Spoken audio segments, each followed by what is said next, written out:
ನೋಡ್ತಾ ಇದ್ರ ವಿವಿಸಿ ನ್ಯೂಸ್. ನಾನು ಸ್ವಾಗತ್.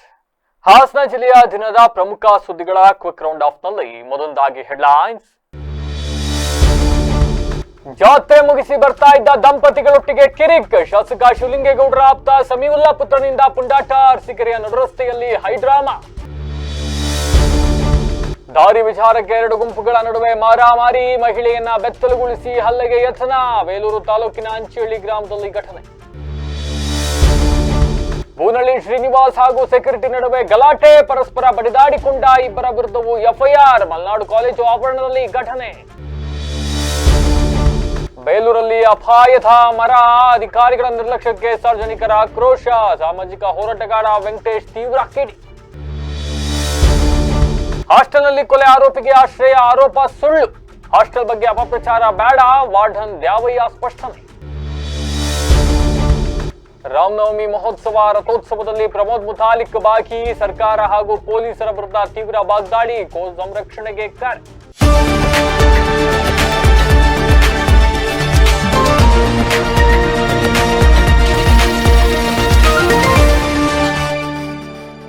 ವಾರ್ತೆಗಳ ವಿವರ. ಅರಸೀಕೆರೆಯ ಜೇನುಕಲ್ಲು ಸಿದ್ದೇಶ್ವರ ಜಾತ್ರೆ ಇವತ್ತು. ಹಾಗಾಗಿ ಜಾತ್ರೆಗೆ ಸಾಕಷ್ಟು ಜನ ಹೋಗಿದ್ರು. ಭಕ್ತರು ಹೋಗಿ ಪುನೀತರಾಗಿ ಬರ್ತಾ ಇದ್ರು. ಇವೆಲ್ಲವೂ ಇಷ್ಟೇ ಆಗಿದ್ರೆ ಚೆನ್ನಾಗಿರ್ತಾ ಇತ್ತು. ಆದ್ರೆ ಜಾತ್ರೆ ಮುಗಿಸಿ ಬರ್ತಾ ಇದ್ದಂತ ದಂಪತಿಗಳ ಮೇಲೆ ಅರಸೀಕೆರೆ ಕ್ಷೇತ್ರದ ಶಾಸಕರಾಗಿರ್ತಕ್ಕಂಥ ಶಿವಲಿಂಗೇಗೌಡ ಅವರ ಆಪ್ತ, ಪರಮಾಪ್ತ ಎಂದೆನಿಸಿಕೊಳ್ಳುವ ಮಾಜಿ ನಗರಸಭೆ ಅಧ್ಯಕ್ಷರೂ ಆಗಿದ್ದಂತಹ ಸಮೀವುಲ್ಲಾ ಅವರ ಪುತ್ರ ಕಿರಿಕ್ ತೆಗೆದು ಗಲಾಟೆ ಮಾಡಿರ್ತಕ್ಕಂಥದ್ದು. ತಮ್ಮ ಕಾರಿಗೇನೋ ಅವ್ರು ಟಚ್ಚಾಯ್ತು, ಮತ್ತೊಂದು ಇನ್ನೊಂದು ಅನ್ನೋ ಕಾರಣಕ್ಕೆ ಕ್ಷುಲ್ಲಕ ಕಾರಣವನ್ನ ಇಟ್ಕೊಂಡು ಆ ದಂಪತಿಯ ಮೇಲೆ ಗುಂಪು ಕಟ್ಕೊಂಡು ನಡು ರಸ್ತೆಯಲ್ಲಿ ರೌಡಿಸಂ ಮಾಡಿದ್ದಾರೆ. ಲಿಟ್ರಲಿ ಅನ್ಯ ಕೋಮಿನ ವ್ಯಕ್ತಿಗಳು ಈ ತರ ಮಾಡಿಬಿಟ್ರು, ಮತ್ತೊಂದು ಇನ್ನೊಂದು ಅನ್ನೋದಕ್ಕಿಂತ ಹೆಚ್ಚಾಗಿ ಒಬ್ಬ ಮನುಷ್ಯಾಗಿ ಮತ್ತೊಬ್ಬ ಮನುಷ್ಯನ ಮೇಲೆ ನೀನ್ ಕೈ ಮಾಡ್ತಕ್ಕಂಥದ್ದು ಲಿಟ್ರಲಿ ಇಟ್ಸ್ ಅ ರಾಂಗ್. ಹೌದಾ? ಅವ್ರು ಜಾತ್ರೆ ಮುಗಿಸ್ಕೊಂಡು ಬರ್ತಾ ಇದ್ದವರು ಹಿಂದೂ, ಸಮೀವುಲ್ಲನ ಪುತ್ರ ಮುಸ್ಲಿಮು, ಆ ಕಾರಣಕ್ಕೆ ಗಲಾಟೆ ಆಗ್ಬಿಟ್ಟಿದೆ, ಮತ್ತೊಂದು ಇನ್ನೊಂದು. ಈ ಆಂಗಲ್ ಬೇಡ ನಮ್ಗಿಲ್ಲಿ. ಮಾನವೀಯತೆ ದೃಷ್ಟಿಯಿಂದ ನೋಡ್ತಾ ಹೋದ್ರು ಏನೋ ಕ್ಷುಲ್ಲಕ ಕಾರಣಕ್ಕೆ ಆಯ್ತಪ್ಪ ತಪ್ಪೇ ಮಾಡ್ಬಿಟ್ಟ ಅವನ್ ಯಾರೋ. ನೀನ್ ಯಾರ್ ಗುರು ಕಾನೂನು ಕ್ರಮ ತಗೊಳಕ್ಕೆ? ಕಾನೂನು ಕೈಗೆತ್ಕೊಳಕ್ ನೀನ್ ಯಾರ್ ಗುರು? ದೇವಸ್ಥಾನದಲ್ಲಿ ಅವ್ನು ಯಾರೋ ಮಾತು ಕೇಳಲಿಲ್ಲ ಅಂತ ಹೊಡಿತೀರಿ, ಇಲ್ಲಿ ಯಾರೋ ಸೆಕ್ಯೂರಿಟಿ ಮಾತು ಕೇಳಲಿಲ್ಲ ಅಂತ ಇಲ್ಲಿ ಯಾರೋ ಹೊಡಿತಾರೆ. ನೀವುಗಳೇ ಇವತ್ತು ನೈತಿಕ ಪೊಲೀಸ್ಗಿರಿ ಮಾಡಕ್ ಸ್ಟಾರ್ಟ್ ಮಾಡ್ಬಿಟ್ರೆ ಪೊಲೀಸರ್ ಕೆಲಸ ಏನು? ಎಲ್ರು ರಜೆ ತಗೊಂಡು ಮನೇಲಿ ಕುತ್ಕೊಂಬೋದಲ್ಲ. ಯಸ್, ನಡು ರಸ್ತೆಯಲ್ಲಿ ಸಮೀವುಲ್ಲಾ ಅವರ ಪುತ್ರ, ಅಳಿಯ ಇವರೆಲ್ಲ ಗಲಾಟೆ ಮಾಡ್ಕೊಂಡಿದ್ದಾರಂತೆ. ಇದಕ್ಕೆ ಒಂದಿಷ್ಟು ಬಹಳ ವಿರೋಧ ವ್ಯಕ್ತವಾಗ್ತಾ ಇದೆ ಈಗ ಅರಸೀಕೆರೆಯಲ್ಲಿ. ಹಿಂದೂ ದಂಪತಿಗಳ ಮೇಲೆ ಹಲ್ಲೆ ಮಾಡಿದ್ದಾರೆ ಅಂತಕ್ಕಂಥ ಒಂದು ಕೋಮು ಬಣ್ಣವನ್ನ ಕಟ್ಟಿ ಈಗ ಇದನ್ನ ರಾಜಕೀಯ ಬೇಳೆ ಬೇಯಿಸ್ಕೊಳಕ್ ಒಂದಿಷ್ಟು ಜನ ಟ್ರೈ ಮಾಡ್ತಾರೆ. ಕೆಲಸಗಳು ಕೂಡ ಅಲ್ಲಿ ನಡೀತಾ ಇದ್ದಾವೆ. ಒಟ್ನಲ್ಲಿ ನಾನು ಯಾವ ಕೋಮು ಯಾವ ಧರ್ಮ ಅನ್ನೋದಕ್ಕಿಂತ ಮಿಗಿಲಾಗಿ ಓರ್ವ ವ್ಯಕ್ತಿ ಮತ್ತೊಬ್ಬ ವ್ಯಕ್ತಿಯ ಮೇಲೆ ಕ್ಷುಲ್ಲಕ ಕಾರಣಕ್ಕೆ ಮಾಡಿರ್ತಕ್ಕಂಥ ಹಲ್ಲೆ ಇದು ಖಂಡನೀಯ. ನೈತಿಕ ಪೊಲೀಸ್ಗಿರಿ ಖಂಡನೀಯ. ಯಸ್, ಆ ಗಲಾಟೆ ನೋಡಿ. ನಮಸ್ಕಾರ ಸ್ನೇಹಿತರೆ. ಏನಿವತ್ತು ಅರಸೀಕೆರೆ ಇಲ್ಲಿ ಒಂದು ವಿಡಿಯೋ ನೋಡಿದೆ.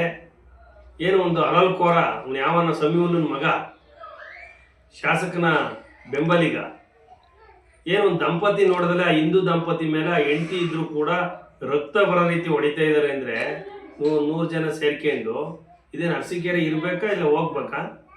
ಅರಸೀಕೆರೆಲಿ ಕೋಮುಗಲಭೆ ಮಾಡ್ಸೋಕ್ಕೆ ಏನಾದ್ರು ರೆಡಿಯಾಗಿದ್ದಾನ MLA? ನಾಚಿಕೆ ಆಗ್ಬೇಕು ಇವ್ರಿಗೆಲ್ಲ. ಇವತ್ತೇನು ದಂಪತಿ ಜೇನುಕಲ್ ಸಿದ್ದಪ್ಪನ ಬೆಟ್ಟಕ್ಕೆ ಹೋಗಿ ಬಂದರೆ ಅವನಿಗೆ ಏನಮ್ಮ ಅಂತ ತಪ್ಪು ಏನು ಮಾಡಿದ್ದಾರೆ? ಪೊಲೀಸ್ ಸ್ಟೇಷನಿಗೆ ಕಂಪ್ಲೇಂಟ್ ಕೊಡಪ್ಪ. ಸಮೀವುಲ್ಲನ ಮಗ, ನಾಚಿಕೆ ಆಗೋದಿಲ್ವ ನಿನಗೆ? ಹಿಂದೂ ದಂಪತಿ ಮೇಲೆ ಅಲ್ಲೇ ಮಾಡ್ಬೋದಾ ನೀನು? ಇನ್ನೆಂತ ಅಯೋಗ್ಯ ಇದೆಯಾ ನೀನು? ಆ ಹೆಣ್ಮಗು ಬೇಡ ಬೇಡ ಅಂತ ಹೇಳಿರೋ ಹೊಡಿತಾ ಇದೆಯಲ್ಲ ನೀನು. ನಾಚಿಕೆ ಆಗೋದಿಲ್ವ ನಿನಗೆ? ಇವತ್ತು ಪೊಲೀಸ್ ಇಲಾಖೆ ಇವನ ಮೇಲೆ ಸುಮೋಟೋ ದೂರು ದಾಖಲಿಸ್ಬೇಕು, ಇವನ ಮೇಲೆ ರೌಡಿ ಶೀಟ್ ಓಪನ್ ಮಾಡಬೇಕು. ಸಮೀವುಲ್ಲಾ ಅವ್ರ ಮಗನ ಮೇಲೆ ಏನೋ ಸಮೀವುಲ್ಲನ ಹಳೆಮಯ್ಯ, ಸಮೀವುಲ್ಲನ ಮಗ, ಸಮೀವುಲ್ಲನ ತಮ್ಮ, ಇವ್ರಿಗೆಲ್ಲ ಅರಸೀಕೆರೆ ದುಡ್ಡು ಕೊಬ್ಬು ಜಾಸ್ತಿ ಆಗಿದೆ ತಿಂದು. ಈ ದುಡ್ಡು ತಿಂದು ಕೊಬ್ಬಿನಿಂದ ಇವ್ರು ಹಿಂಗೆ ಆಡ್ತಾ ಇದ್ದಾರೆ. ಅಕ್ರಮ ಲೇಔಟಿನ ದುಡ್ಡು ಸಿಗುತ್ತೆ ನೋಡ್ರಿ, ಪುಕ್ಷಟೆ. ಒಂದು ಲೇಔಟ್ಗೆ 60,000 70,000 ತಗೊಂತಾರೆ. ಆ ದುಡ್ಡಿಂದ ಇವ್ರು ಹಿಂಗೆ ಆಡ್ತಾ ಇದ್ದಾರೆ. ಇವ್ರಿಗೆ ಈ 106 ಕೋಟಿ ಬದುಕ್ತಾ ಸಮೀವುಲ್ಲಾ. ಒಬ್ರು 100 ಜನ ಬದುಕಿಸ್ಬೋದಾಯ್ತಲ್ರಿ ಶಾಸಕರೇ? ಒಬ್ರು ಬದುಕ್ಸಿರಾ? ಏನು ಅವನಲ್ಲಿ ಏನು ಬದಲಾವಣೆ ಇದೆ? ಆ ದುಡ್ಡು ತಿಂದು ನೋಡಿ ಹಿಂದೂಗಳ ಮೇಲೆಲ್ಲ ಕಲ್ಲು ಹೊಡಿತಾ ಇರೋದು, ಹೆಣ್ಮಕ್ಳು ಓಡಾಡ್ತಿದ್ರ ಹೆಂಡತಿ ಇದ್ರಿ ಗಂಡು ನೋಡಿಯೋದು, ಏನು ಅರಸೀಕೆರೆಯಲ್ಲಿ ಓಡಾಡ್ಬೇಕಾ ಬೇಡವಾ? ಇದೇ ರೀತಿ ಮುಂದುವರೆದ್ರೆ ಬೇರೆ ರೀತಿ ಆಗುತ್ತೆ. ಶಾಸಕರೇ, ಅವನು ಯಾವನ ಮೇಲೆ ಇವತ್ತು ಸುಮೋಟೋ ದೂರನ್ನ ದಾಖಲಿಸಿ ಅವನ್ನ ಅರೆಸ್ಟ್ ಮಾಡಬೇಕು, ಸಮೀವುಲ್ಲನ್ ಮಗನ್ನ, ಇಲ್ಲಾಂದ್ರೆ ಧರಣಿ ಮಾಡ್ತೀವಿ. ಇಂಥ ಅಯೋಗ್ಯರನ್ನ ಕೇಳಿರಲ್ರಿ, ಬೀದಿಲಿ ಹಿಂದೂಗಳ ಮೇಲೆಲ್ಲ ದಾಳಿ ಮಾಡ್ತಾ ಇದ್ದಾನೆ. ಏನವನು ಒಂದು 2 ಲಕ್ಷ ಓಟ್ ಇದಾವ ಅವರವು ಸಮೀವುಲ್ಲನ್ 2 ಲಕ್ಷ ಓಟು ಜೋಬಲ್ ಇದಾವ. ಇನ್ನು ತೋರಿಸ್ತಾರೆ ನೋಡಿ ಈ ಸಲ ನಿಮಗೆ ಎಲೆಕ್ಷನ್ ಅಲ್ಲಿ. ಏನು ಪೊಲೀಸ್ ಇಲಾಖೆ ಕಣ್ಣು ಮುಚ್ಕೊಂಡು ಕೂತಿದ್ಯಾ? ಇದೇ ರೀತಿ ಮುಂದುವರೆದ್ರೆ ಮುಂದೆ ಬೇರೆ ರೀತಿ ಆಗುತ್ತೆ. ಅವ್ನು ಯಾವನ ಮೇಲೆ ಪೊಲೀಸ್ ಇಲಾಖೆ ಏನಾದ್ರು ಧರಣಿ ಇದು ಮಾಡಲಿಲ್ಲ ಅಂದ್ರೆ ಮುಂದಿನ ದಿನ ಧರಣಿ ಮಾಡ್ತೀವಿ. ಈ ಸಂದರ್ಭದಲ್ಲಿ ಹೇಳಿ ಇವತ್ತು ಅವ್ನು ಯಾರು ಅಯೋಗ್ಯನ ಅರೆಸ್ಟ್ ಮಾಡ್ರಿ, ಆ ಹೆಣ್ಮಗನಿಗೆ ನ್ಯಾಯ ಕೊಡಿಸ್ರಿ ಅಂತ ಹೇಳಿ ನಾನು ಪೊಲೀಸ್ ಇಲಾಖೆಯಲ್ಲಿ ಮನವಿ ಮಾಡ್ತೀನಿ. ನೀವು ಕಣ್ಣು ಮುಚ್ಕೊಂಡು ಕೂತ್ರೆ ಲ್ಯಾಂಡ್ ಆರ್ಡರ್ ಪ್ರಾಬ್ಲಮ್ ಆಗುತ್ತೆ. ನೋಡ್ರಿ, ವಿಡಿಯೋ ನೋಡ್ರಿ ಒಂದ ಸಮೀವುಲ್ಲನ್ ಮಗಂದ ಅಂತ ಈ ಸಂದರ್ಭದಲ್ಲಿ ಹೇಳಿ ನಾನು 2 ಮಾತನ್ನ ಮುಗಿಸ್ತೀನಿ. ದಾರಿ ವಿಚಾರಕ್ಕೆ ಗ್ರಾಮದ 2 ಗುಂಪುಗಳ ನಡುವೆ ಮಾರಾಮಾರಿ ನಡೆದಿದೆ. ಈ ವೇಳೆ ಮಹಿಳೆಯೊಬ್ಬರನ್ನ ಬಟ್ಟೆಯ ವಿವಸ್ತ್ರಗೊಳಿಸಿ ಹಲ್ಲೆಗೆ ಯತ್ನಿಸಿರುವ ಘಟನೆ ಹಾಸನ ಜಿಲ್ಲೆಯ ಬೇಲೂರು ತಾಲೂಕಿನ ಹಂಚಿಹಳ್ಳಿ ಅಂತಕ್ಕಂಥ ಗ್ರಾಮದಲ್ಲಿ ನಡೆದಿರ್ತಕ್ಕಂಥದ್ದು. ಬರೀ ಇಂಥವೇ ಆಗೋಯ್ತು ಜಗತ್ನಲ್ಲಿ. ಮಾರ್ಚ್ 22ನೇ ತಾರೀಕು ಬೆಳಗ್ಗೆ ಗ್ರಾಮದ ಗೋವಿಂದಪ್ಪ, ಕುಮಾರ್ ಹಾಗೂ ಇತರರ ಮನೆಗೆ ತೆರಳಕ್ಕೆ ದಾರಿ ನಿರ್ಮಾಣ ವಿಚಾರದಲ್ಲಿ ಗಲಾಟೆ ನಡೆದಿದ್ದಂತೆ. ಈ ವೇಳೆ ಗೋವಿಂದಪ್ಪನ ಸಂಬಂಧಿ ಮಹಿಳೆಯನ್ನ ವಿವಸ್ತ್ರಗೊಳಿಸಿ ಹಲ್ಲೆಗೆ ಮುಂದಾಗಿದ್ದು ಘಟನೆ ಸಂಬಂಧ ಹಳೆಬೀಡು ಪೊಲೀಸ್ ಠಾಣೆಯಲ್ಲಿ ದೂರು, ಪ್ರತಿ ದೂರು 2 ಕೂಡ ದಾಖಲಾಗಿದೆ. ಮಹಿಳೆಯ ಸಂಬಂಧಿ ನೀಡಿದ ದೂರಿನ ಆಧರಿಸಿ ಗಂಗಾಬೋವಿ, ಶಿವಕುಮಾರ್, ಸೋಮಾ, ಕಿರಣ್, ಆನಂದ್, ಪುನೀತ್, ಪ್ರತಾಪ್, ಪ್ರಸನ್ನ, ನಾಗಬೋವಿ, ಮಂಜಾಬೋವಿ ಅಂತಕ್ಕಂಥವರ ವಿರುದ್ಧ ಪ್ರಕರಣ ದಾಖಲಾಗಿದ್ದು ಗಂಗಾಬೋವಿ, ಶಿವಕುಮಾರ್ ಹಾಗೂ ಇತರರು ಮಹಿಳೆ ಮೇಲೆ ಗುಂಪಾಗಿ ಹಲ್ಲೆ ನಡೆಸಿರ್ತಕ್ಕಂಥ ಆರೋಪ ಕೇಳಿ ಬಂದಿದೆ. ಇನ್ನು ಹಲ್ಲೆಯ ಸಂಬಂಧ ಪ್ರತಾಪ್, ಸೋಮು, ಮಂಜಾಬೋವಿ, ಕಿರಣ್ ಇವರನ್ನ ಬಂಧನ ಮಾಡಿಲ್ಲ ಇವರೆಗೂ ಕೂಡ ಅಂತ ಮಹಿಳೆಯ ಸಂಬಂಧಿಕರು ಹಾಸನದ ಡಿಸಿ ಕಚೇರಿಗೆ ಭೇಟಿಯನ್ನು ನೀಡಿ ಮನವಿಯನ್ನು ಸಲ್ಲಿಸಿದ್ದಾರೆ. 8 ವರ್ಷದಿಂದ ನಮ್ಮನ್ನ ಬಹಿಷ್ಕಾರ ಹಾಕಲಾಗಿದೆ, ಕುಡಿಯೋಕೆ ನೀರು ಕೊಡ್ತಾ ಇಲ್ಲ, ನಮ್ಮನ್ನ ಪ್ರತ್ಯೇಕವಾಗಿರಿಸಲಾಗಿದ್ದು ಜೀವ ಬೆದರಿಕೆ ಹಾಕ್ತಾ ಇದ್ದಾರೆ, ಪದೇ ಪದೇ ಹಲ್ಲೆ ದೌರ್ಜನ್ಯ ನಡೆಸ್ತಾ ಇದ್ದು ರಕ್ಷಣೆ ಕೊಡಿ ಅಂತ ಹೇಳಿ ನೊಂದ ಕುಟುಂಬಸ್ಥರಿಗೆ ಒತ್ತಾಯಿಸಿದ್ದಾರೆ. ಇನ್ನು ಘಟನೆಯ ವಿಡಿಯೋಗಳು ಸಾಮಾಜಿಕ ಜಾಲತಾಣಗಳಲ್ಲಿ ಈಗ ವೈರಲ್ ಆಗ್ತಾ ಇದ್ದಾವೆ. ಹಳೆಬೀಡು ಪೊಲೀಸ್ ಠಾಣಾ ವ್ಯಾಪ್ತಿಯಲ್ಲಿ ಘಟನೆ ನಡೆದಿದೆ. ಹಾಸನ ನಗರದ ಮಲ್ನಾಡು ಕಾಲೇಜು ಆವರಣದಲ್ಲಿ ನಿನ್ನೆ ಸಂಜೆ ಬಹಳ ಹೈಡ್ರಾಮಾ ನಡೆದೋಗ್ಬಿಟ್ಟಿದೆ. ಸಂಸ್ಥೆಯ ನಿರ್ದೇಶಕರಾಗಿರ್ತಕ್ಕಂಥ ಬೂನಳ್ಳಿ ಶ್ರೀನಿವಾಸ್ ಅಂತಕ್ಕಂಥವರ ಮೇಲೆ ಇದೇ ಕಾಲೇಜಿನ ಸೆಕ್ಯೂರಿಟಿ ಮೇಲ್ವಿಚಾರಕರಾಗಿದ್ದ ರಘು ಎಂಬುವವರು ಯಾವುದೋ ವೈಯಕ್ತಿಕ ಕಾರಣಕ್ಕೆ ಇಬ್ಬರು ಕೂಡ ಗಲಾಟೆಯನ್ನ ಮಾಡ್ಕೊಂಡಿದ್ದಾರೆ. ಇದೇ ರಘು ಅವರನ್ನ ಇಲ್ಲೇ ಕೆಲಸ ಮಾಡಕ್ಕೆ ನಿಯೋಜನೆಗೊಳಿಸಿಕೊಂಡಿದ್ದು ಇದೇ ಬೂನಳ್ಳಿ ಶ್ರೀನಿವಾಸ್ ಅವರಂತೆ. ಅದಾದ ನಂತರ 2 ದಿನಗಳ ಹಿಂದೆ ಅವರನ್ನ ಇವರೇ ಕೆಲಸದಿಂದ ತೆಗೆಸಿದ್ದರಂತೆ. ಇದೇ ವಿಚಾರಕ್ಕೆ ಸಂಬಂಧಪಟ್ಟಂತೆ ಇಬ್ಬರ ನಡುವೆ ಒಂದಿಷ್ಟು ಮಾತು, ವಾದ, ವಿವಾದ, ವಾಗ್ವಾದ ಎಲ್ಲವೂ ಕೂಡ ನಡೆದಿತ್ತಂತೆ. ಇದಾದ ನಂತರ ಶ್ರೀನಿವಾಸ್ ಅವರು ಕಾಲೇಜಿಗೆ ಹೋಗಿ ವಾಪಸ್ ಬರ್ತಕ್ಕಂಥ ಸಂದರ್ಭದಲ್ಲಿ ರಘು ಅವರೇನೋ ಪ್ರಶ್ನೆ ಮಾಡಿದ್ದಾರೆ. ಈ ಸಂದರ್ಭದಲ್ಲಿ ಇಬ್ರು ಮಾತಿಗೆ ಮಾತು ಬೆಳೆದಿದೆ. ಈ ಸಂದರ್ಭದಲ್ಲಿ ಸೆಕ್ಯೂರಿಟಿ ಸೂಪರ್ವೈಸರ್ ಆಗಿದ್ದ ರಘು ಅವರು ಶ್ರೀನಿವಾಸ್ ಮೇಲೆ ಹಿಗ್ಗಾಮುಗ್ಗ ಹಲ್ಲೆ ಮಾಡಿಬಿಟ್ಟಿದ್ದಾರೆ. ಇಷ್ಟಕ್ಕೆ ಶ್ರೀನಿವಾಸ್ ಹಲ್ಲೆ ಮಾಡಿದ ಸಂದರ್ಭದಲ್ಲಿ ಅಲ್ಲಿ ಸೆಕ್ಯೂರಿಟಿಗಳೆಲ್ಲ ಇದ್ರಪ್ಪ, ಅವ್ರು ಅದೇನ್ ಮಾಡ್ತಾ ಇದ್ರೋ ಗೊತ್ತಿಲ್ಲ. ಒಬ್ರು ಹಲ್ಲೆ ಮಾಡಬೇಕಾದ್ರೆ 3 ಜನ 4 ಜನ ನಿಂತ್ಕೊಂಡು ನೋಡ್ತಾ ಇದ್ರು. ಪಾಪ ಶ್ರೀನಿವಾಸ್ ಅವ್ರನ್ನ ರಕ್ಷಣೆ ಮಾಡೋದ್ರಲ್ಲಿ ಅವರೆಲ್ಲರೂ ಕೂಡ ಫೇಲ್ಯೂರ್ ಆದ್ರು. ಯಾವ ಸುರಕ್ಷಾ ಸೆಕ್ಯೂರಿಟಿ ಏಜೆನ್ಸಿ ಸೆಕ್ಯೂರಿಟಿಗಳಂತೆ. ಇದಾದ ನಂತರ ಇಷ್ಟಕ್ಕೆ ಶ್ರೀನಿವಾಸ್ ಅವರು ಸುಮ್ಮನಾಗಿ ಪೊಲೀಸರಿಗೆ ಕರೆ ಮಾಡಿ ಅವನನ್ನು ಕರ್ಕೊಂಡು ಸ್ಟೇಷನ್ಗೆ ಹಾಕ್ಸಿ ಒಂದು ಕಂಪ್ಲೇಂಟ್ ಕೊಟ್ಟಿದ್ರೆ ಪ್ರಕರಣ ಇಲ್ಲಿ ಮುಗಿತಾ ಇತ್ತು. ಆದ್ರೆ ಯಾವಾಗ ಶ್ರೀನಿವಾಸ್ ಅವರ ಮೇಲೆ ಹಲ್ಲೆ ಆಯ್ತೋ, ಶ್ರೀನಿವಾಸ್ ಅಲ್ಲಿಂದ ತಪ್ಪಿಸಿಕೊಂಡು ಓಡಿ ಹೋಗುವ ಪ್ರಯತ್ನವನ್ನ ಪಟ್ಟರು. ಹೋದ ಮೇಲೆ ತಮ್ಮ ಆಪ್ತರು ಒಂದಿಷ್ಟು ಜನರಿಗೆ ಕರೆಯನ್ನ ಮಾಡ್ಕೊಳ್ತಾರೆ, ತಮ್ಮ ಆಪ್ತರನ್ನ ಕರೆಸ್ಕೊಂಡು ಮತ್ತೆ ರಘು ಮೇಲೆ ಹಲ್ಲೆ ಮಾಡ್ತಾರೆ. ರಘು ಮೇಲೆ ಹಲ್ಲೆ ಮಾಡಿದ ಒಂದು ಪಾರ್ಟ್ ಆದ್ರೆ ಅಷ್ಟೊತ್ತಿಗಾಗ್ಲೇ ಶ್ರೀನಿವಾಸ್ ಪೊಲೀಸರಿಗೆ ಮಾಹಿತಿ ಕೊಟ್ಟಿರ್ತಾರೆ. ಪೊಲೀಸರು ಬಂದಿರ್ತಾರೆ. ಬಂದ ನಂತರ ಪೊಲೀಸ್ ಏನ್ ಮಾಡಬೇಕು, ಯಾರು ಹಲ್ಲೆ ಮಾಡಿದ್ದ ಅವನನ್ನ ಕರ್ಕೊಂಡು ಹೋಗ್ಬೇಕು. ಆದ್ರೆ ಪೊಲೀಸರ ಸಮ್ಮುಖದಲ್ಲೇ ಶ್ರೀನಿವಾಸ್ ರಘು ಮೇಲೆ ಹಲ್ಲೆ ಮಾಡ್ತಾರೆ. ಅಂಡ್ ಮತ್ತೊಂದು ಪಾಯಿಂಟ್ ಇಲ್ಲಿ ನಾವು ಗಮನಿಸಬೇಕು, ಪೊಲೀಸರು ಬರ್ತಾರೆ. ಪೊಲೀಸರು ಬಂದ ಮೇಲೆ ಇವ್ರು ಕಂಪ್ಲೇಂಟ್ ಕೊಟ್ಟ ಮೇಲೆ ರಘುನ್ ಕರ್ಕೊಂಡು ಹೋಗ್ಬೇಕು. ಆದ್ರೆ ವಿಪರ್ಯಾಸ ಅಂತ ಅಂದ್ರೆ ರಘುವನ್ನ ಪೊಲೀಸರೇ ಶ್ರೀನಿವಾಸ್ ಅವರ ಕಾರಿಗೆ ಹತ್ತಿಸ್ತಾರೆ. ಕಾರ್ನಲ್ಲೂ ಕೂಡ ರಘು ಮೇಲೆ ಹಲ್ಲೆ ಆಗುತ್ತೆ. ಅದಾದ ನಂತರ ಸ್ಟೇಷನ್ಗೆ ಕರ್ಕೊಂಡು ಹೋಗ್ತಾರೆ, ಸ್ಟೇಷನ್ ಅಲ್ಲಿ ಕೂರಿಸ್ಕೊಳ್ತಾರೆ. ಇಲ್ಲೊಂದಿಷ್ಟು ರಾಜಕೀಯ ನಡೆಯುತ್ತೆ. ವಿಪರ್ಯಾಸ ಅಂತಂದ್ರೆ ರಘು ಎಕ್ಸ್ ಮಿಲಿಟರಿಯಲ್ಲಿ ಕೆಲಸ ಮಾಡ್ಕೊಂಡು ಬಂದಿದ್ದವ್ರು ಪಾಪ. ಈಗ ಇಬ್ಬರ ವಿರುದ್ಧವೂ ಕೂಡ FIR ದಾಖಲಾಗಿದೆ, ಇಬ್ಬರ ವಿರುದ್ಧವೂ ಕೂಡ ಪ್ರಕರಣ ದಾಖಲಾಗಿದೆ. ಯಾಕೆ ಗಲಾಟೆ ಆಯ್ತು, ಯಾಕೆ ಕೆಲಸಕ್ಕೆ ಸೇರಿಸ್ಕೊಂಡಿದ್ರು, ಯಾಕೆ ಕೆಲಸದಿಂದ ತಗ್ಸಿದ್ರು, ಯಾಕೆ ಸೆಕ್ಯೂರಿಟಿ ಸೂಪರ್ವೈಸರ್ ಶ್ರೀನಿವಾಸ್ ಅವ್ರಿಗೆ ಓಡಿದ್ರು, ಶ್ರೀನಿವಾಸ್ ಅವ್ರ ಜೊತೆ ಯಾರ್ಯಾರು ಬಂದ್ರು, ಕಾರಿಗೆ ತುಂಬ್ಕೊಂಡು ಅವ್ರ್ಯಾಕೆ ಓಡಿದ್ರು, ಇವೆಲ್ಲವೂ ಕೂಡ ತನಿಖೆ ನಂತರ ಗೊತ್ತಾಗ್ತದೆ. ಹಾಸನ ಜಿಲ್ಲೆಯ ಬೇಲೂರು ಕ್ಷೇತ್ರ ಸಮನ್ವಯಾಧಿಕಾರಿ ಕಚೇರಿ ಎದುರು ಬಿದ್ದಿರ್ತಕ್ಕಂಥ ಬಿಲ್ಡಿಂಗ್ ಮೇಲೆ ಬಿದ್ದಿರ್ತಕ್ಕಂಥದ್ದು ಒಂದು ದೊಡ್ಡ ಮರ ಬಿದ್ದೋಗಿದೆ. ಬಿದ್ದಿರೋದು ಅಂದ್ರೆ ಮುರ್ಕಂಡ್ ಬಿದ್ದೋಗಿಲ್ಲ, ಅದ್ರ ಮೇಲೆ ಆಸ್ಕಂಡ್ ಬಿದ್ದೋಗ್ಬಿಟ್ಟಿದೆ. ಕೊಂಬೆಗಳು ಅಲ್ಲಿ ಗಂಟ ಚಾಚ್ಕೊಂಡಿದ್ದಾವೆ. ಇಷ್ಟಿದ್ರೂ ಕೂಡ ಮರವನ್ನು ತೆರವುಗೊಳಿಸಿಲ್ಲ. 3-4 ದಿನಗಳಾದ್ರೂ ಕೂಡ ಅಧಿಕಾರಿಗಳು ಮೌನ ವಹಿಸಿರ್ತಕ್ಕಂಥದ್ದು ಸಾರ್ವಜನಿಕರ ತೀವ್ರ ಆಕ್ರೋಶಕ್ಕೆ ಕಾರಣ ಆಗಿದೆ. ಯಾಕೆಂದ್ರೆ ಅಂಡ್ ಈ ಬಗ್ಗೆ ಸಾಮಾಜಿಕ ಹೋರಾಟಗಾರ ವೆಂಕಟೇಶ್ ಅಂತಕ್ಕಂಥವ್ರು ಕೂಡ ತೀವ್ರ ಕಿಡಿಕಾರಿದ್ದಾರೆ. ಇದೇ ರಸ್ತೆಯಲ್ಲಿ ಶಾಲಾ ಮಕ್ಕಳು ಸಂಚಾರ ಮಾಡ್ತಾ ಇರ್ತಾರೆ, ಆಟಾಡಕ್ ಬರ್ತಾರೆ, ಆಟಾಡ್ಕೊಂಡು ಓಡಾಡ್ತಿರ್ತಾರೆ. ಇಂಥ ಅಪಾಯಕಾರಿ ಮರವನ್ನ ತೆರವು ಮಾಡದೆ ಹಿಂಗೆ ಬಿಟ್ಟಿರ್ತಕ್ಕಂಥ ದೊಡ್ಡ ನಿರ್ಲಕ್ಷ್ಯ. ಒಂದು ವೇಳೆ ಈ ಮರ ಏನಾದ್ರೂ ಮಕ್ಕಳ ಮೇಲೆ ಬಿದ್ದು ಬಿಟ್ರೆ ಕತೆ ಏನು, ಯಾರೋ ಓಡಾಡ್ತಿರೋರ ಮೇಲೆ ಬಿದ್ರೆ ಕತೆ ಏನು, ಬಿಲ್ಡಿಂಗ್ ಬಿದ್ದು ಅಲ್ಲಿ ಯಾರಿಗಾರು ಏಟಾದ್ರೆ ಕತೆ ಏನು ಅಂತ ಪ್ರಶ್ನೆ ಮಾಡಿದ್ದಾರೆ. ಮಕ್ಕಳಿಗೆ ಪಾಠ ಹೇಳುವ ಅಧಿಕಾರಿಗಳು ಎಷ್ಟು ಬೇಜವಾಬ್ದಾರಿತನದಿಂದ ವರ್ತಿಸಿದ್ರೆ ಇವರಿಂದ ನಾವ್ ಏನ್ ನಿರೀಕ್ಷೆ ಮಾಡಕ್ ಸಾಧ್ಯ ಅಂತ ಪ್ರಶ್ನೆ ಮಾಡ್ತಾ ಇದ್ದಾರೆ. ಅಂಡ್ ಇದ್ರ ಜೊತೆಗೆ ಕಚೇರಿ ಆವರಣದಲ್ಲಿ ನಿರ್ಮಿಸಿರ್ತಕ್ಕಂಥ ಕಟ್ಟಡಗಳ ಬಗ್ಗೆಯೂ ಕೂಡ ತೀವ್ರ ಟೀಕೆ ಮಾಡಿರ್ತಕ್ಕಂಥ ವೆಂಕಟೇಶ್ ಸರ್ಕಾರದ ದುಡ್ಡನ್ನ ಅವೈಜ್ಞಾನಿಕವಾಗಿ ವ್ಯಯ ಮಾಡಿ ಮಧ್ಯದ ಅಂತಂದ್ರೆ ಇದ್ರ ಮಧ್ಯದಲ್ಲಿ ಅರ್ಥವಿಲ್ಲದ ಒಂದು ರಂಗಮಂಟಪವನ್ನು ಕಟ್ಟಿದಾರಂತೆ. ಇದರಿಂದ ಯಾರಿಗೂ ಉಪಯೋಗ ಇಲ್ಲ, ಬದಲಾಗಿ ಸಾರ್ವಜನಿಕ ಸ್ಥಳ ಈಗ ಹಾಳಾಗಿ ಹೋಗ್ಬಿಟ್ಟಿದೆ ಅಂತ ಆರೋಪಿಸಿದ್ದಾರೆ. ಅಂಡ್ ಸಂಬಂಧಪಟ್ಟವರು ಇದಕ್ಕೆ ಕ್ರಮ ತಗೊಬೇಕು ಅಂತ ಒತ್ತಾಯಿಸಿದ್ದಾರೆ. ಸಾರ್ವಜನಿಕರೇ ನಮಸ್ಕಾರ. ನೋಡಿ, ನಮ್ಮ ಬೇಲೂರಿನ ಕ್ಷೇತ್ರ ಸಮನ್ವಯಾಧಿಕಾರಿಗಳ ಕಚೇರಿ ಎದುರುಗಡೆನೆ ಈ ಮರ ಬಿದ್ದು ಹೆಚ್ಚು ಕಡಿಮೆ 3 ದಿವಸ 4 ದಿವಸ ಆಗಿದೆ. ನೋಡಿ ಇಲ್ಲಿ ಎಷ್ಟು ದಿವಸ ಆಗಿದೆ ಇಲ್ಲೇ ಗೊತ್ತಾಗುತ್ತೆ, ಗುರ್ತಿದೆ. ಆದರೂ ಈ MHR ಅಧಿಕಾರಿಗಳು ಸಂಬಂಧಪಟ್ಟ ಅಧಿಕಾರಿಗಳಿಗೆ ಕೇಳಿ ಮರ ತೆರವು ಮಾಡಿಸಿದ್ದಾರೆ. ಮಕ್ಕಳು ಇದರಲ್ಲಿ ಓದ್ತಾ ಇರ್ತಾರೆ, ಓದ್ದೇವಲ್ಲಿ ಶಾಲಾ ಮಕ್ಕಳು ಬರ್ತಾ ಇರ್ತಾರೆ, ಇದೇ ರೋಡಲ್ಲಿ ಆಟೋದಲ್ಲಿ ಬರ್ತಾರೆ. ಮಕ್ಕಳ ಮೇಲೆ ಬಿದ್ದರೆ ಅವ್ರ ತೊಂದರೆ ಆದರೆ ಮಕ್ಕಳಿಗೆ ಯಾರು ಜವಾಬ್ದಾರಿ? ಈ ಒಬ್ಬ ಶಾಲಾ ಮಕ್ಕಳಿಗೆ ಪಾಠ ಹೇಳುವ ಒಬ್ಬ ಅಧಿಕಾರಿಗಳೇ ಈ ರೀತಿ ಬೇಜವಾಬ್ದಾರಿಯಿಂದ ವರ್ತಿಸಿದ್ರೆ ಇನ್ನು ಈ ಥರ ಆದರೆ ಮಕ್ಕಳಿಗೆ ಜವಾಬ್ದಾರಿ ಏನಾಗುತ್ತೆ? ಇಂಥ ಬೇಜವಾಬ್ದಾರಿ ಅಧಿಕಾರಿಗಳು ಬೇಕಾ? ಯಾರ್ದೋ ಒಬ್ಬರದು ಅಧಿಕಾರಿಗಳನ್ನ ಅಥವಾ ರಾಜಕೀಯ ವ್ಯಕ್ತಿಗಳು ಇಟ್ಕೊಂಡು ನೋಡಿ ಎಂಥದ್ದು ಆಫೀಸ್ ಇದು ಅಂತ ಮಾಡಿದ್ದಾರೆ. ಇದು ಅವಶ್ಯಕತೆ ಇತ್ತಾ? ಈ ಸಂಪನ್ಮೂಲನೇ ತಗೊಂಡು ಆ ಬಿಲ್ಡಿಂಗ್ ನೋಡಿ ಅಲ್ಲೊಂದು ಬಿಲ್ಡಿಂಗ್ ಮಧ್ಯದಲ್ಲಿದೆ. ಆ ಬಿಲ್ಡಿಂಗ್ ಮಧ್ಯದಲ್ಲಿ ಅದನ್ನು ತೆರವು ಮಾಡಿಸಿ ಅದನ್ನು ಕಾಂಪೌಂಡ್ ಪಕ್ಕಕ್ಕೆ ಹಾಕಿದರೆ ಎಷ್ಟು ಅನುಕೂಲ ಆಗ್ತಿತ್ತು.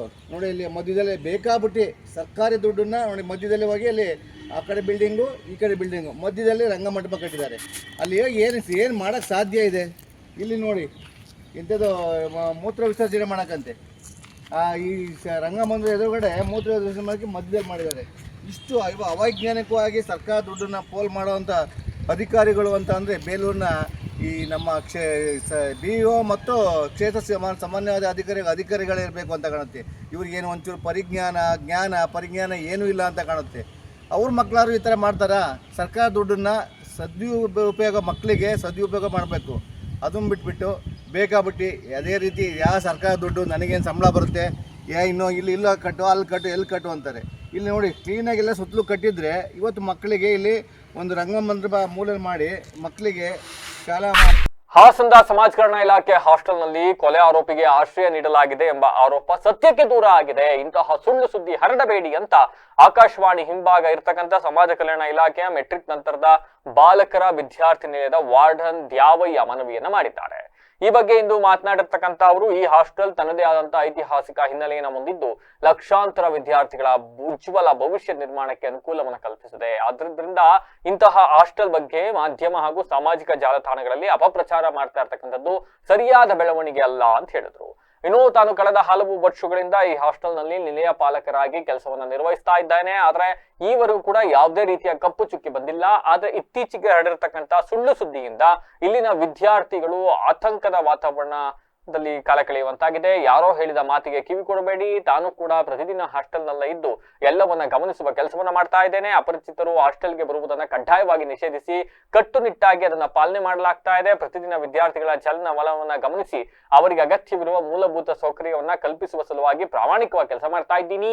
ಈ ರೀತಿಯ ಆರೋಪಗಳಿಂದ ಎಲ್ಲರ ಮನಸ್ಸಿಗೂ ಕೂಡ ನೋವಾಗಿದೆ. ಆಯ್ತು ರೀ ಅದಕ್ಕೆ ಅಯ್ಯೋ ಅಲ್ರಪ್ಪ. ಹಂಗಾದ್ರೆ ಮೊನ್ನೆ ಪೊಲೀಸರು ಏನು ಅಲ್ಲಿ ಆಟ ಆಡಕ್ಕೆ ಕುಂಟೆಪಿಲ್ಲೆ ಆಡಕ್ ಬಂದಿದ್ರ ಹಾಸ್ಟ್ಲಿಗೆ? ಹಾಸ್ಟೆಲ್ ನೀವು ವಾಸ್ತವ್ಯ ಕೊಟ್ಟಿರ್ಲಿಲ್ಲ, ಮಾಧ್ಯಮಗಳು ಸುಳ್ಳು ಸುದ್ದಿ ಪ್ರಸಾರ ಮಾಡ್ಬಿಟ್ವಿ ನಾವು ಅಂತಾನೆ ಭಾವಿಸೋಣ. ಪೊಲೀಸರು ಏನ್ ಕುಂಟೆಪಿಲ್ಲೆ ಆಡಕ್ ಬಂದಿದ್ರ ಅಲ್ಲಿ ಹಾಸ್ಟ್ಲಿಗೆ? ಪೊಲೀಸರು ಯಾವ್ದೋ ಆರೋಪಿ ಕರ್ಕ ಬಂದಿದ್ರಲ್ಲ, ಅವನೇನೋ ಕರ್ಕ ಬಂದ ನಿಲ್ಲಿದ್ದೆ ಮತ್ತೊಂದು ಇನ್ನೊಂದೊಂದು ತೋರ್ಸದ್ದಲ್ಲ. ಅವನ್ ತಲೆಗೇನಾದ್ರು ಒದೆ ಬಿದ್ದಿತ್ತ? ಅವನ್ ಸುಳ್ಳು ಹೇಳಿದ್ನ ಹಂಗಾದ್ರೆ? ಇದರಲ್ಲಿ ಟಿ ವಿ ನ್ಯೂಸಲ್ಲಿ ಮಾಧ್ಯಮದಲ್ಲಿ ಅದು ಯಾವ ಕ್ರಮ ವಿದ್ಯಾರ್ಥಿನಿಯಲ್ಲಿ ಯಾವುದೇ ಕಾರಣಕ್ಕೂ ಕೊಲೆ ಮತ್ತು ಆರೋಪಗಳು ಯಾವುದೇ ವಿದ್ಯಾರ್ಥಿಗಳಿಗೆ ಅವಕಾಶ ಮಾಡಿಲ್ಲ ನಾವು. ಅದನ್ನು ತುಂಬ ಸುಳ್ಳು ಆರೋಪ ಮಾಡಿದ್ದಾರೆ. ಅದನ್ನು ವಿದ್ಯಾರ್ಥಿಗಳಿಗೆ ನನ್ನ ಕೆಟ್ಟ ಭಾವನೆಗಳನ್ನು ಹೊತ್ತು ಇದು ಮಾಡ್ತಿದ್ದಾರೆ. ಆದ್ದರಿಂದ ಇಲ್ಲಿ ಆಶ್ರಯ ಕೊಡೋಕ್ಕೆ ಅವಕಾಶ ಇಲ್ಲ. ಬಂದು ಯಾವತ್ತೇ ಹೋಗಿರ್ಬೋದು ಗೊತ್ತು. ಆದರೆ ನಾವು ದಿನ ಪರಿಶೀಲನೆ ಮಾಡೋದ್ರಿಂದ ನಾನು ನಮ್ಮ ವಿದ್ಯಾರ್ಥಿಗಳಲ್ಲಿ ಇಂಥ ಕೆಟ್ಟ ದುರಭ್ಯಾಸವನ್ನು ನಡೆದಿಲ್ಲ ಅಂತ ನನ್ನ ಮುಂದೆ ನಾನು ಪರಿಶೀಲನೆ ಮಾಡಿದ್ದೀನಿ. ಅದಂತೆ ವಿದ್ಯಾರ್ಥಿಗಳು ಸಹ ಯಾರಿಗೂ ತೊಂದರೆ ಆಗದಂತೆ ಇದನ್ನ ಬಗ್ಗೆ ಎಚ್ಚರಿಕೆ ವಹಿಸ್ತಾ ವಿದ್ಯಾರ್ಥಿಗಳು ತಿಳುವಳಿಕೆ ಮಂದಟ್ಟು ಮಾಡಿದ್ದೀನಿ. ಅದರಿಂದ ಇದನ್ನು ಸತ್ಯಕ್ಕೆ ದೂರವಾಗಿದ್ದು ಅಂತ ಹೇಳ್ತಕ್ಕೆ ಇಷ್ಟಪಡ್ತೀನಿ. ಸರ್ ಅವ್ರು ಬಂದಿದ್ದು ನಿಜಾನ? ನಿಮ್ಮ ಗಮನಕ್ಕೆ ಏನಾರು ಬಂದಿದ್ದು? ಅದು ಆ್ಯಕ್ಚುಲಿ ಬಂದಿಲ್ಲ ನನ್ನ ಹತ್ರ. ಮತ್ತು ನಮ್ಮ ಕಾವಲುಗಾರಿ ವಾಚ್ಮನ್ ಇದ್ದಾರೆ, ಅವ್ರಿಗೂ ನಾನು ಪ್ರತಿ ವಿದ್ಯಾರ್ಥಿಗಳಿಗೂ ಎಲ್ಲ ಹೇಳಿ ಪ್ರತಿದಿನ ನೋಡಿ ಅದನ್ನು ಯಾವುದೇ ಒಂದಿನ ಬಂದು ಹೋಗಿರ್ಬೋದು. ಈಗ ರೀಸೆಂಟ್ ಏನು ಬಂದಿಲ್ಲ. ಅವನು ಇಲ್ಲಿ ಸ್ಥಳದಲ್ಲಿ ಇದ್ದೀನಿ ಅಂತ ಅವನು ಹೇಳಿಕೆ ಹೇಳಿದ್ದಾರೆ. ಅದು ನಮ್ಮ ವಿದ್ಯಾರ್ಥಿಗಳಲ್ಲ ಅವರು. ಇಲ್ಲಿ ಉಳಿದಿದ್ದೇನಾದ್ರು ನಿಜನಾ? ಉಳಿದಿದ್ದು ನಾನು ನೋಡಿಲ್ಲ. ಅವನು ನಮಗೆ ಬಂದಿಲ್ಲ, ಪರಿಶೀಲನೆ ಮಾಡಿದ್ದೀನಿ, ಯಾವುದೂ ಇಲ್ಲ ಇಲ್ಲಿ. ಅಂದರೆ ಇದನ್ನು ಡಿಸ್ಪ್ಲೇ ಮಾಡ್ತಾ ಇದ್ದಾರೆ. ವಿದ್ಯಾರ್ಥಿಗಳಿಗೆ ವ್ಯಾಸಂಗಕ್ಕೆ ಮತ್ತು ಮುಜುಗರ ಆಗುತ್ತೆ ಅವರಿಗೆ. ಇದನ್ನು ಸತ್ಯಕ್ಕೆ ದೂರ ಆಗಿದ್ದು ಅಂತ ಹೇಳಬಲ್ಲೆ. Okay sir. ಇವಾಗ ಏನು ನಮ್ಮ ವಿದ್ಯಾರ್ಥಿ ನಿಲಯದ ಬಗ್ಗೆ ಈ ರೀತಿ ಮಾಧ್ಯಮಗಳಾಗಲಿ ಅಥವಾ ದಿನಪತ್ರಿಕೆಗಳನ್ನು ಬರ್ತಾ ಇದೆ, ಅದೆಲ್ಲ ನಮ್ಮೆಲ್ಲ ವಿದ್ಯಾರ್ಥಿಗಳಿಗೆ ಒಂಥರ ನೋವನ್ನು ಉಂಟು ಮಾಡಿದೆ. ಆ ಕಾರಣದಿಂದಾಗಿ ನಾವು ಇವತ್ತು ನಿಮ್ಮ ಮುಂದೆ ಇರತಕ್ಕಂಥ ಸತ್ಯವನ್ನು ಹೇಳೋದಕ್ಕೆ ಬಯಸ್ತೀವಿ. ನೋಡಿ, ಈಗ ಯಾರು ಈ ಪ್ರಕರಣದಲ್ಲಿ ಭಾಗಿಯಾಗಿದ್ದಾರೆ ಅಂತ ಹೇಳ್ತಿದ್ದಾರೆ ವಿದ್ಯಾರ್ಥಿಗಳು, ಆ ವಿದ್ಯಾರ್ಥಿಗಳು ಪ್ರಸ್ತುತವಾಗಿ ನಮ್ಮ ವಿದ್ಯಾರ್ಥಿ ನಿಲಯದಲ್ಲಿ ಇರೋದಿಲ್ಲ. ಓಕೆನಾ? ಅವರು ಅಡ್ಮಿಷನ್ ಯಾವುದೇ ಥರದ್ದಿಲ್ಲ. ಈಗ ಫ್ರೆಂಡ್ಸು ಅಂತಂದಾಗ ಬಂದು ಹೋಗಿರ್ತಾರೆ. ಅದನ್ನು ಆದಷ್ಟು ನಮ್ಮ ನಿಲಯ ಪಾಲಕರು ಏನೇನು ಆ ಥರದ್ದೆಲ್ಲ ಆಗ್ತವೆ ಅವುಗಳನ್ನು ತಡೆಯೋದಕ್ಕೆ ಪ್ರಯತ್ನ ಪಟ್ಟಿದ್ದಾರೆ. ಆದರೂ ಕೂಡ ಅವ್ರ ಕೈ ಮೀರಿ ಆಗಿರ್ತಕ್ಕಂಥ ಇದು ಒಂದು ಅಹಿತಕರ ಘಟನೆ ಅಂತೇಳಿ ನಾನಾದರೂ ಭಾವಿಸ್ತೀನಿ. ಹಾಗಾಗಿ ನಾನೇನು ಹೇಳೋದಕ್ಕೆ ಬಯಸ್ತೀನಿ ಅಂತಂದರೆ, ಈಗ ಆಗಿರ್ತಕ್ಕಂಥ ಈ ಅಹಿತಕರ ಘಟನೆಗೆ ಏನು ಮಾಡಬೇಕು ಅಂತಂದರೆ, ದೂರಬೇಕು ಅಂತಂದರೆ ಯಾರು ಅವ್ರಿಗೆ ಆಶ್ರಯ ನೀಡಿದ್ರು. ಕೆಲವೊಂದು ಈಗ ಸೊಸೈಟಿ ಅಂತಂದಾಗ ಎಲ್ಲ ಒಂದೇ ಥರ ಇರೋಲ್ಲ. ಕೆಲವರು ಆ್ಯಂಟಿ ಸೋಷಿಯಲ್ ಎಲಿಮೆಂಟ್ಸ್ ಇರ್ತವೆ. ಆ ಥರದವರು ಅಲ್ಲಿ ಅವ್ರಿಗೆ ಆಶ್ರಯವನ್ನು ನೀಡಿರ್ತಕ್ಕಂಥದ್ದು. ಅದಕ್ಕೋಸ್ಕರ ಇಡೀ ವಿದ್ಯಾರ್ಥಿ ನಿಲಯವನ್ನು ದೂರ್ತಕ್ಕಂಥದ್ದು ಸರಿಯಲ್ಲ. ಈ ಇಡೀ ವಿದ್ಯಾರ್ಥಿ ನಿಲಯದಲ್ಲಿ 300 ವಿದ್ಯಾರ್ಥಿಗಳಿದ್ದಾರೆ. ಅದರಲ್ಲಿ ಕೂಡ ಕೆಲವೊಂದಷ್ಟು ಜನ ಈ ಸಮಾಜಘಾತಕ ವ್ಯಕ್ತಿಗಳಿರ್ಬೋದು. ಬಟ್ ಅದಕ್ಕೋಸ್ಕರ ನೀವು ಇಡೀ ವಿದ್ಯಾರ್ಥಿ ನಿಲಯವನ್ನು ದೂರ್ತಕ್ಕಂಥದ್ದು ಸರಿಯಲ್ಲ. ನಮ್ಮ ವಿದ್ಯಾರ್ಥಿ ನಿಲಯದಲ್ಲಿ ಓದಿರ್ತಕ್ಕಂಥವ್ರು ರಾಜ್ಯ ಮಟ್ಟದ ಅಧಿಕಾರಿಗಳಾಗಿರ್ತಾರೆ, ಸಹಾಯಕ ಆಯುಕ್ತಗಳಾಗಿರ್ತಾರೆ. ಪ್ರಸ್ತುತದಲ್ಲಿ ನಾವು ಇರ್ತಕ್ಕಂಥ 300 ವಿದ್ಯಾರ್ಥಿಗಳಲ್ಲಿ 50 ಜನಕ್ಕೆ ನಮ್ಮ ಸಹಾಯಕ ನಿರ್ದೇಶಕರು ಉಚಿತವಾಗಿ ಸ್ಪರ್ಧಾತ್ಮಕ ಪರೀಕ್ಷೆಗಳಿಗೆ ತರಬೇತಿ. ಪ್ರಸ್ತುತ ಗೋಹತ್ಯೆ ನಿಷೇಧ ಕಾಯ್ದೆ ಇದ್ರೂ ಕೂಡ ಮುಸ್ಲಿಂ ತುಷ್ಟೀಕರಣದ ಹಿನ್ನೆಲೆ ಅವರ ಓಟಿಗೋಸ್ಕರ ಇವತ್ತು ಗೋಹತ್ಯೆ ಆಗುವುದನ್ನ ತಡೆಯೋದಕ್ಕೆ ಮುಂದಾಗ್ತಾ ಇಲ್ಲ. ಪೊಲೀಸ್ ಇಲಾಖೆ ಈ ಕುರಿತು ಸಂಪೂರ್ಣ ಮಾಹಿತಿ ಇದ್ರೂ ಕೂಡ ಕಟ್ಟುನಿಟ್ಟಿನ ಕ್ರಮ ಕೈಗೊಳ್ತಾ ಇಲ್ಲ ಅಂತ ಸರ್ಕಾರ ಹಾಗೂ ಪೊಲೀಸ್ ಇಲಾಖೆ ವಿರುದ್ಧ ಶ್ರೀರಾಮ್ ಸೇನೆ ಸಂಸ್ಥಾಪಕ ರಾಷ್ಟ್ರೀಯ ಅಧ್ಯಕ್ಷರಾದ ಪ್ರಮೋದ್ ಮುತಾಲಿಕ್ ಆಕ್ರೋಶವನ್ನು ವ್ಯಕ್ತಪಡಿಸಿ ಗೋ ಸಂರಕ್ಷಣೆಗೆ ಕರೆಯನ್ನ ಕೊಟ್ಟಿದ್ದಾರೆ. ನಗರದ ಪ್ರಸಿದ್ಧ ಮಹಾರಾಜ ಪಾರ್ಕ್ ಬಳಿ ಇರತಕ್ಕಂಥ ಶ್ರೀ ಸೀತಾರಾಮಾಂಜನೇಯ ದೇವಸ್ಥಾನದಲ್ಲಿ ನಡೀತಾ ಇರತಕ್ಕಂಥ ರಾಮನವಮಿ ಮಹೋತ್ಸವದ ಭಕ್ತಿ ಭಾವ ಹಾಗೂ ಧಾರ್ಮಿಕ ಸಂಭ್ರಮದಿಂದ ಕಂಗೊಳಿಸ್ತಾ ಇರತಕ್ಕಂಥ ಸಮಾರಂಭದಲ್ಲಿ ಗುರುವಾರ ನಡೆದ ರಥೋತ್ಸವ ಕಾರ್ಯಕ್ರಮಕ್ಕೆ ಶ್ರೀರಾಮ್ ಸೇನೆ ಸಂಸ್ಥಾಪಕ ಹಾಗೂ ರಾಷ್ಟ್ರೀಯ ಅಧ್ಯಕ್ಷ ಪ್ರಮೋದ್ ಮುತಾಲಿಕ್ ಆಗಮಿಸಿ ವಿಶೇಷ ಪೂಜೆ ಸಲ್ಲಿಸಿದ್ರು. ಈ ಸಂದರ್ಭದಲ್ಲಿ ಮಾತನಾಡಿರ್ತಕ್ಕಂಥ ಅವರು ಸೀತಾರಾಮಾಂಜನೇಯ ಸೇವಾ ಸಮಿತಿಯ ಆಹ್ವಾನದ ಮೇರೆಗೆ 45ನೇ ವರ್ಷದ ಈ ಮಹೋತ್ಸವದಲ್ಲಿ ಭಾಗವಹಿಸಿದ್ದೀನಿ. ದೇವರ ದರ್ಶನ ಪಡೆದು ದೇವರದ ಆವರಣದಲ್ಲಿ ಮಾಧ್ಯಮಗಳೊಂದಿಗೆ ಈಗ ಮಾತನಾಡಿದ್ದಾರೆ. ಅಲ್ಲಿ ಮಾತನಾಡ್ಬೇಕಾದ್ರೆ ಸಮಾಜ ನಡೀತಾ ಇರತಕ್ಕಂಥದ್ದು ಮತಾಂತರ, ಲವ್ ಜಿಹಾದ್, ಗೋಹತ್ಯೆ ವಿಷಯಗಳನ್ನ ಉಲ್ಲೇಖಿಸಿ ಮಾತನಾಡಿದ್ದಾರೆ ಅವರು. ಇಂತಹ ಅನಿಷ್ಟ ಚಟುವಟಿಕೆಗಳನ್ನ ತಡೆಯೋದಕ್ಕೆ ನಮ್ಮಲ್ಲಿ ಆತ್ಮಶಕ್ತಿ ಬೆಳೆಸ್ಕೊಳ್ಬೇಕು, ಧಾರ್ಮಿಕ ಮೌಲ್ಯಗಳನ್ನ ಕಾಪಾಡ್ತಕ್ಕಂಥದ್ದು ಪ್ರತಿಯೊಬ್ಬರ ಕರ್ತವ್ಯ. ರಾಜ್ಯ ಸರ್ಕಾರದ ವಿರುದ್ಧ ತೀವ್ರ ವಾಗ್ದಾಳಿಯನ್ನು ನಡೆಸಿದ್ದಾರೆ ಪ್ರಮೋದ್ ಮುತಾಲಿಕ್. ಗೋಹತ್ಯೆ ನಿಷೇಧ ಕಾಯ್ದೆ ಜಾರಿಯಲ್ಲಿದ್ರು ಕೂಡ ವೋಟ್ ಬ್ಯಾಂಕ್ಗೋಸ್ಕರ ಅದನ್ನ ತಡೀತಾ ಇಲ್ಲ. ಪೊಲೀಸರಿಗೆ ಈ ಬಗ್ಗೆ ಸಂಪೂರ್ಣ ಮಾಹಿತಿ ಇದ್ರು ಅವರು ಕೈ ಕಟ್ಕೊಂಡು ಕೂತಿದ್ದಾರೆ ಅಂತ ಹೇಳ್ತಾರೆ. ಇವತ್ತು ಹಾಸನ್ ನಗರದ ಸೀತಾರಾಮ್ ಸೇವಾ ಸಮಿತಿಯ ಆಹ್ವಾನದ ಮೇರೆಗೆ 45ನೇ ವರ್ಷದ ರಾಮನವಮಿ ಕಾರ್ಯಕ್ರಮ ನಡೀತಾ ಇದೆ. ದರ್ಶನ ಮಾಡ್ಕೊಂಡು ಹೋಗಿ ಅಂತ ಹೇಳಿ ಬಂದಿದ್ದಕ್ಕೆ ಇಲ್ಲಿ ಬಂದಿದ್ದೀನಿ. ಅತ್ಯಂತ ಉತ್ಸಾಹದಿಂದ ಪ್ರತಿ ವರ್ಷ ಮಾಡ್ತಾ ಇರುವಂಥ ಕಾರ್ಯ. ಇವತ್ತು ಕೂಡ ರಥೋತ್ಸವ ಎಲ್ಲ ಇದೆ, ಮೆರವಣಿಗೆ ಇದೆ, ಪ್ರಸಾದ ಇದೆ. ಸೊ ಭಾಳ ಅತ್ಯಂತ ಜಾಗೃತಿಯಾದಂಥ ದೇವಸ್ಥಾನ.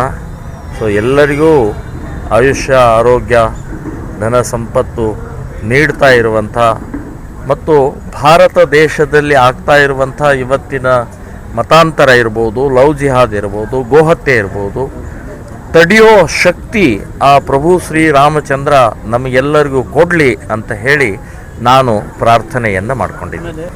ನೋಡಿ, ಕಾಂಗ್ರೆಸ್ ಸರ್ಕಾರ ಇವತ್ತು ಗೋಹತ್ಯೆ ನಿಷೇಧ ಕಾಯ್ದೆ ಇದ್ದರೂ ಕೂಡ ಮುಸ್ಲಿಂ ತುಷ್ಟೀಕರಣದ ಹಿನ್ನೆಲೆಯಲ್ಲಿ ಮುಸ್ಲಿಮರ ಓಟಿಗೋಸ್ಕರ ಇವತ್ತು ಗೋವ ಹತ್ಯೆ ಆಗ್ತಾ ಇರುವಂಥದ್ದು ತಡೀತಾ ಇಲ್ಲ.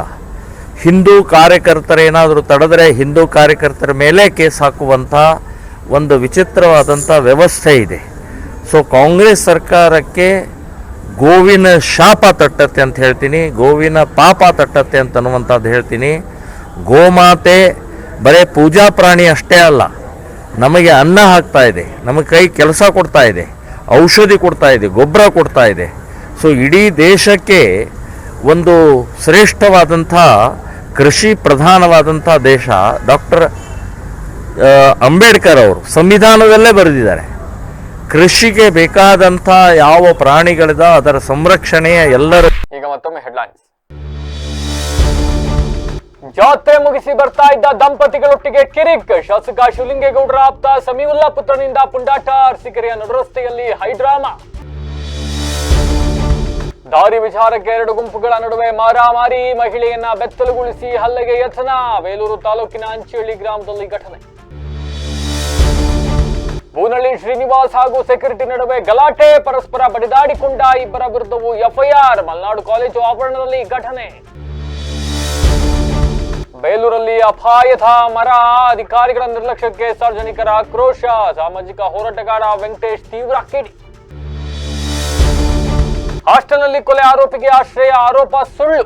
ಹಾಸ್ಟೆಲ್ ಬಗ್ಗೆ ಅಪಪ್ರಚಾರ ಬೇಡ. ವಾರ್ಡನ್ ದ್ಯಾವಯ್ಯ ಸ್ಪಷ್ಟನೆ. ರಾಮನವಮಿ ಮಹೋತ್ಸವ, ರಥೋತ್ಸವದಲ್ಲಿ ಪ್ರಮೋದ್ ಮುತಾಲಿಕ್ ಭಾಗಿ. ಸರ್ಕಾರ ಹಾಗೂ ಪೊಲೀಸರ ವಿರುದ್ಧ ತೀವ್ರ ವಾಗ್ದಾಳಿ. ಗೋ ಸಂರಕ್ಷಣೆಗೆ ಕರೆ. ಇದಾಗಿತ್ತು ಹೊತ್ತಿನ ವಿಶೇಷ. ನಿರಂತರ ಸುದ್ದಿಗಾಗಿ ನೋಡ್ತಾರೆ ವಿಬಿಸಿ ಟಿವಿ, ಸತತ ಕಡೆ. ನಮಸ್ತೆ.